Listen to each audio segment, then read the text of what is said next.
Oh, I can't believe it's over already.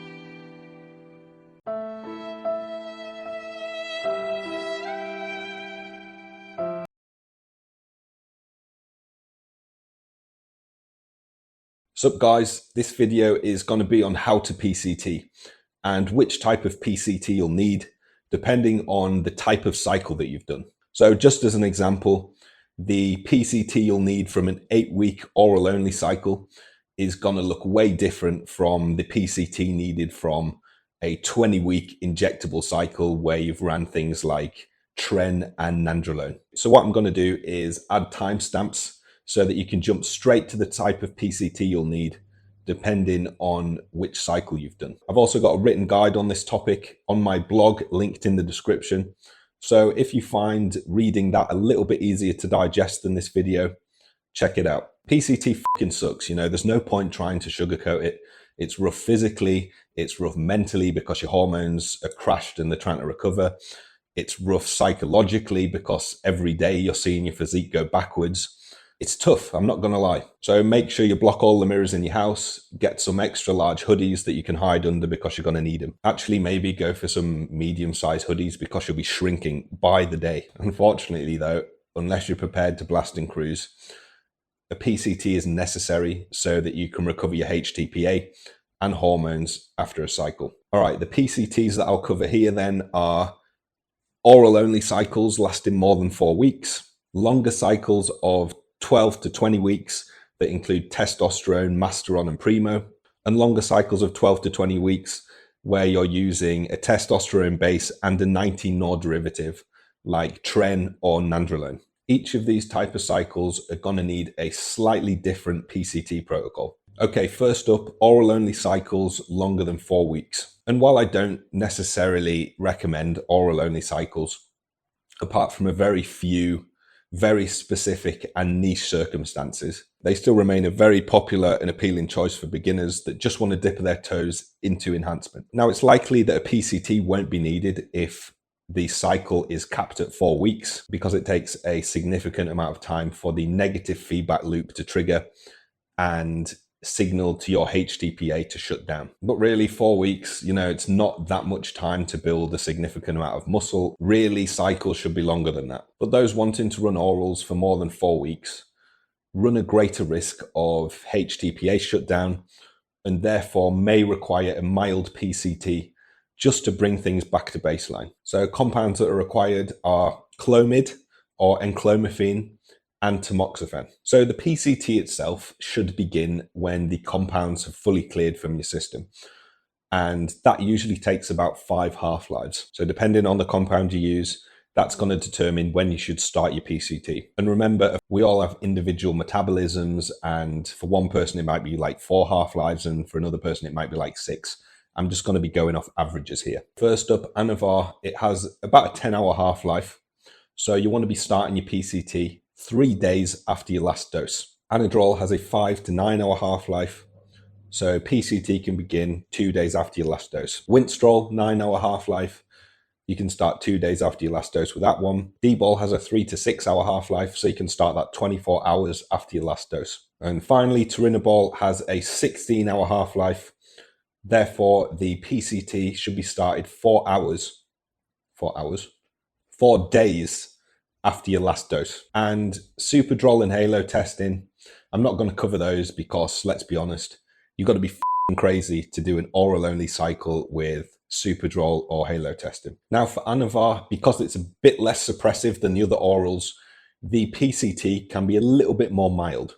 Here's what it would look like. So week 1, 50 milligrams of Clomid or 25 milligrams of enclomiphene and 20 milligrams of Novadex daily. And this is going to be the same on week 2. And then on week 3 and 4, you want to half the dose. And that should be an adequate PCT for an Anavar only cycle longer than 4 weeks. And the other compounds then, Anadrol, Winstrol, D-bol, and turinabol, they tend to be a little bit more suppressive than Anavar and as a result may require a slightly more intensive PCT protocol. So here's what it would look like. So just the same as Anavar then, but with 2 extra weeks on the end at half the dosage of weeks 3 and 4. So that's orals only. Next up, we've got longer cycles without 19 NORs or EQ. So compounds required, you're going to need HCG this time, alongside Clomid or enclomiphene and tamoxifen. And this is going to assume you were using injectable compounds with the enanthate or cypionate esters, with or without orals stacked on top.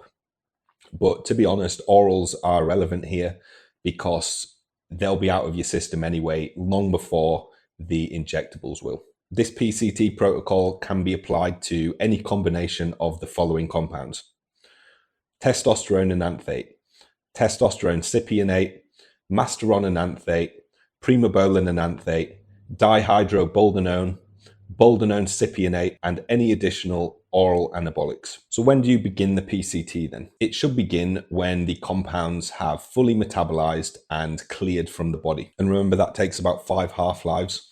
And the half-life of the enanthate ester is 4 to 7 days.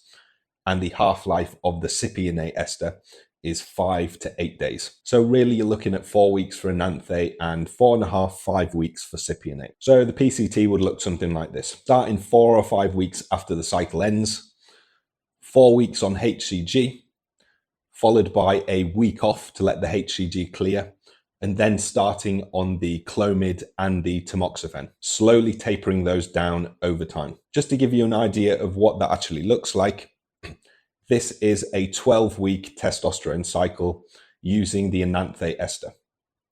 So in the bottom left, you have the start of the cycle, which ends in mid-April. Then you've got a 4-week clearance period to let the enanthate fully metabolize, and then you start the PCT. So that's how you would PCT from an injectable cycle without 19 NORs. So now let's look at the PCT required from a cycle with 19 NORs included. And the reason this is different than the last PCT is because the metabolites of 19 NORs can stick around for months on end and cause suppression even after the compound itself has been withdrawn and waiting 5 half-lives. To solve this problem, once the 19 NOR has been removed, a testosterone base should be used for 12 more weeks to allow the 19 NOR to fully metabolize while also preventing hypergonadal symptoms prior to starting the PCT protocol. EQ is a little bit different. It doesn't have a long-lasting suppressive metabolite that tren or nandrolone has, but because the ester is so long, it can take up to 8 weeks to fully clear. So for EQ, without 19 NORs, the testosterone base can be run for 4 weeks. So here's an example then. Let's say you've used test and tren for 14 weeks. Although I wouldn't really recommend using tren for 14 weeks. Personally, I'd probably go absolutely insane, but let's just use it as an example. So week 1 to 14, 400 milligrams of testosterone enanthate plus 250 milligrams of trenbolone enanthate. That's your cycle. Then week 15 to 26, you drop the tren here and lower your testosterone base just to a bare minimum TRT, for example, 150 milligrams a week. This is just to let the tren clear and prevent hypergonadal symptoms prior to starting your PCT protocol. Week 27 to 30, the vast majority of trenbolone's metabolites should be cleared at this point.